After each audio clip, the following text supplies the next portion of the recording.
Hey guys, it's Greg. In this video I want to show you how to play and overview of Ahotnik, which is going to be on a crowdfunding platform soon. So Ahotnik, it sounds very Eastern, but the game is made by Italian team. So and also the Ahotnik word, I don't know, it's Russian or whatever but it's in Polish it's Ahotnik, and that means volunteer. So maybe it's somehow connected with each other. I don't know if that was the intention of the authors. So I've got a prototype of the game.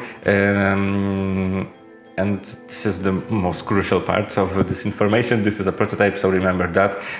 Components are not final, miniatures are not final, and rules are also not final, I guess. Everything can change. So what is Ahotnik? It's a very specific game. I would say unique, because this is a game for 4 or 6 players. And 2 players, it's a I would say battle game, 2 versus 2 players. Because 2 players need to control 1 miniature of a mech, and those 2 teams of 2 players are competing with each other and checking which one gonna win. And those mechs, those Ahotniks, because this is the name of the mechs, Ahotniks are threatened by the demons that are going to appear on the board and try to destroy them. So players are not only just fighting each other, they also need to fight with the demons that are on the board.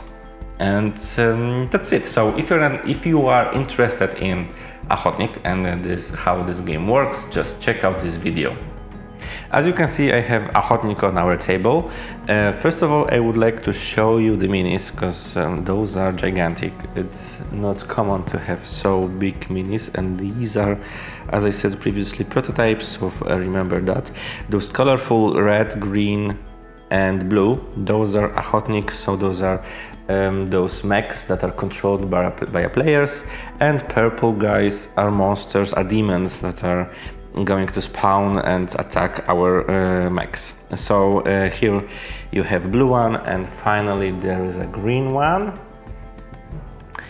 and there's a green one. All right, and right, those are mechs, and for example 2 guys, the 2 monsters. So this is the one monster, and second demon is here.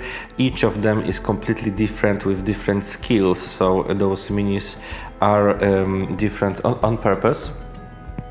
And there's a board, there's a track on the right, and those players' boards, each player gets one of these with set of tokens. Those tokens are 3. And those are these tokens that are used to control Ahotniks. Right, so those are main elements. There are also boards for each of the monsters, each of the demons that you can that can appear on the board.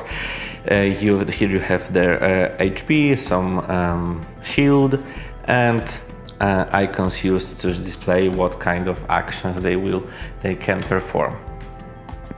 So what this game is, players need to sit next to the table in right order. I mean, if there's only 2 Ahotniks in a game, so let's say yellow, green and red, you basically need 4 players to play with 2 Ahotniks, because 2 players must control 1 mech. This is the most crucial part of the game. This is a game for 4 or 6 players only. I mean, in the version I got, maybe they will introduce some kind of different system that will let this game to be played in some other way. So game basically is a duel between those 2 players versus 2 players, each of them controlling 1 mech that is on the other side, let's say, of the map. And the goal is to survive, to destroy your opponent, and be not destroyed by the demons that will appear on the board. Because if the demons will destroy one of the mechs, the players lose. The only way to win the game is one player must survive, and the other player, I mean the one mech must survive, and the other one must be destroyed. So this is basically a battle between players, but also between those evil NPCs. On the right hand side, on the left hand side, sorry, we have those tokens. Those tokens are like timer. Those tokens represent, let's say, some kind of corruption of Earth made by those demons. If those tokens are taken, players lose the game. And finally, there's that radar over here. That radar just basically shows how many new demons will appear on a board each round, because there is a token and you will just move it around, and depending on how many icons there is, you need to draw the specific tokens to check whether there are two new demons on the board, one demon, or maybe a demon that are already on the board gets extra activation thanks to this token that you needed to draw from the back. Now, what's the main mechanic of this game? So, for example, let's use this green mech. Each player, I mean 2 players of the one green mech, gets one of these boards and set of those 3 tokens. And in a player order, one by one, each player in secret. So I guess in the final version of the game, the players will get some kind of screens, I think. Players need to put those activation tokens in one of these places. And what does it mean? Why it's so important? Because those tokens represent different actions that the mech can perform. It's a movement action, there's an attack, and this one is an activation of tactical action, and we have those tactical actions over here. So basically, if I would put this token, well, let's say, for example, in this place, I want to activate this specific action in our turn. So, in player order, each player puts one of these tokens in one of those spaces, like this. And after putting one token, there's another round, players are putting another token. Again, in one of these places, there cannot be 2 tokens in one place, so it's not possible to have 2 like these. You need to have them in different places. They need to be split. And finally, when each player has 2 tokens somewhere over here, each player discovers their board, shows where they placed their tokens, and 2 pilots of the same mech, so in this example 2 pilots of green mech, must check how well they matched their chosen actions.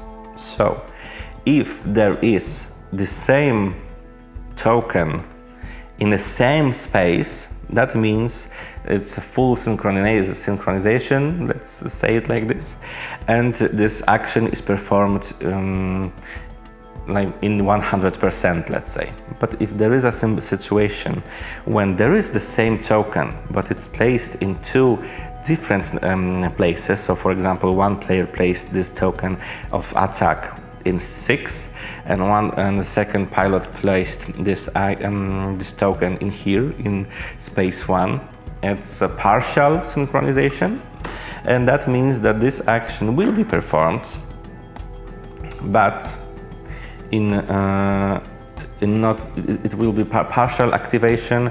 It's not gonna be like super clear and just how the players wanted this action to be played. And how it works, those numbers over here are very important, because those numbers are also on the board.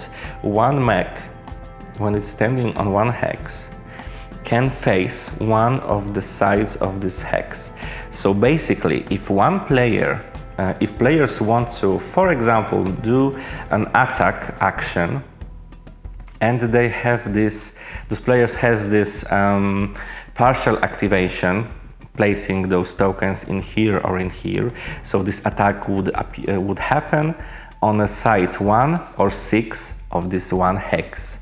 And that because of the partial synchronization, the side is chosen randomly by just rolling a dice. So basically, you can attack an error, nothing. In this situation, where we have 1 is in here and 6 is in here, and an enemy is, for example, here, there could be a situation that you're gonna miss this partial activation, because you are going to attack this space next to your opponent and not basically your opponent. And now, using this example of an attack, I can explain you that the activation of movement works exactly the same. So if one player plays it on a 6 and second player plays it on a 1, again, they need to randomly choose the direction that the mech will move. So it's gonna be 1 or 6. And activation is cut by half. So normally that would be 2 spaces. But when this synchronization is partial, the mech will move only by 1 space. But when the synchronization is full, so both players place their tokens of movement in here in 4, the mech is gonna turn to phase 4. Not 4 is a bad idea because it's the edge of the map. So let's use again the side with the 6. So mech would be moving 2 spaces to the onto the side of number 6 on this hex. And those are those 2 activations. Third activation is used by this token, and this token activates one of those tactical actions which are over here. And this is basically again the same story that I told you that was with attack and movement, but this time different actions can be activated. So the first action, that's a rapid attack, so that's an energy blast that occurs before the movement step. So this is a special extra attack. The second one, this is dash, so this is an additional extra movement. You can move more than once using this token, because this token allows you to move by 2 if the synchronization is full. If you would use this token and place it over here, like I'm showing you, so, and the second pilot would do do the same thing, you get this activation of this tactical action. The third thing is activation of extra shield recharge. So you're just gonna replenish your shield to cover your mech. The next one is repulsing blast. So this is the way to push away monsters from your mech. This I is concentration, so this helps pilots to better coordinate in the next pilot phase. So some kind of, I would say, handicap. And finally, this Thunderbolt. This is a special power unique to a different Ahotnik. And this is the activation. Now, how the turn works, because this is quite important. Let's do the overview. So the first step is choosing those tiles, as I explained you at the beginning.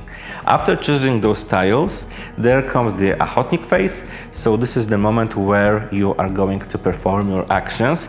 And the first thing that you are going to perform are those tactical actions. So if you placed your token representing tactical actions, those are always launched first in a game turn. After launching tactical actions, there is a movement action, so you're just going to move. And finally, there's an attack phase, attack action, so each player that activated this token is going to perform an attack. Now, after activation of each Ahotnik, there is a demon phase. Demon phase, this is the moment where demons are going to move and attack and spawn on a board. So now how this demonic activation works. Again, let's use this blue and this guy over here as an example. If demon is standing next to the mech, that demon is not going to move, it's adjacent to it, so it's going to attack a mech. But if the demon is, let's say, over here, so it's not adjacent to the mech, players are going to roll a die, and depending on the side of the die, this demon is going to move again accordingly to the numbers around this hex. So if that would be standing, maybe I will use this one because it's closer. It's standing over here, and for example, on a dice we got 6. 6 is, so I will show you like this. So 6 is on this side. The demon is moving as far as it can until it reaches the destination, I mean the other figure. But if this activation would be like here, so on the dice we get 1 and the demon needs to go up, and in this line we don't have any other miniature, that demon would just move by 1 and standing over there. That's the end of his movement phase. But if this activation would make the demon disappear, because we got 2 or 3 or 4, it's the edge of the board, it's not gonna disappear. It's gonna appear in the center of the board on those portals that are over here, chosen, also used by using dice. So basically, let's just say it would appear over here. So it's not like those demons are going to wander on the edges of the board or do dumb things. I think that's a very clever mechanic, that they are going to reappear in the center, that they are going to in straight line till they reach some kind of miniature. It's very clever. After the demon activation, there is a summoning of new demons. Of course, with the activation, there's also an attack, but each demon attacks in completely different way. It's also represented on those boards. This water demon, it has 6 health, 2 shield, and some kind of icons used to activate it are over here. So each demon activates in different way. I'm not going to go through all of these.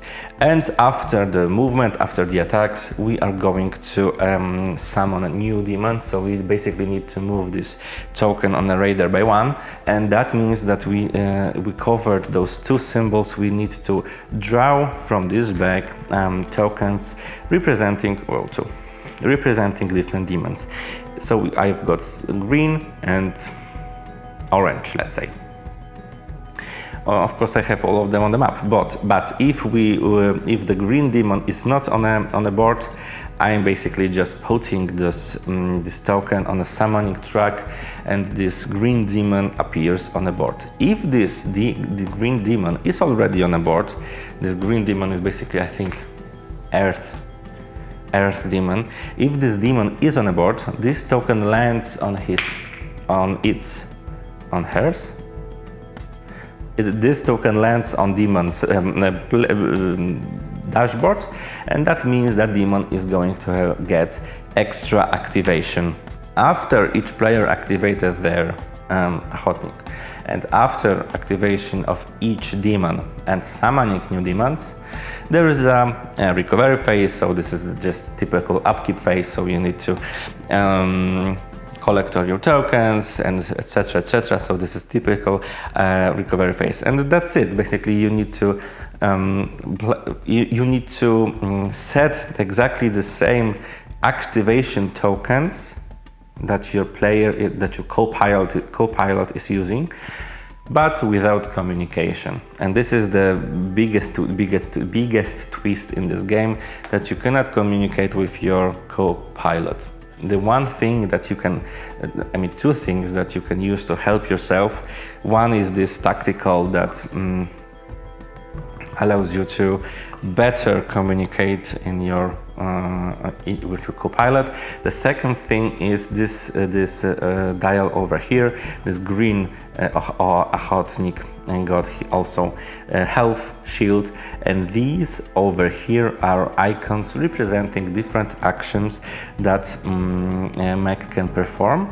So this is a help for players, because Ahotnik cannot perform the same action twice, one after another. So this shows you which action you shouldn't perform in next activation. So thanks to this, you also can somehow suggest yourself and each other what things you should perform. But the numbers I think the numbers are the most difficult part to coordinate this part. And basically that's it. So players are playing till, well, when this track is emptied, the players lose the game. If one of the mechs is destroyed by a demon, players also lose the game. And final option, when one of the mechs is destroyed by other mech, the player that destroyed opponent is the winner also. But also there are some kind of extra rules that must be checked. And that's it. I mean, this is the game. The idea of controlling one mech, one miniature by two players, and not giving a possibility to talk with each other, that can be quite interesting idea. But the biggest disadvantage of this game is that you need to have always at least 4 players and 6 if you want to play with 3 mechs. So just please remember that if you are looking for a game for 2 players, that's not gonna work. I mean, at least with this version that I got to test. Alright, so that's it. Thank you so much for watching this video, and see you in the next one.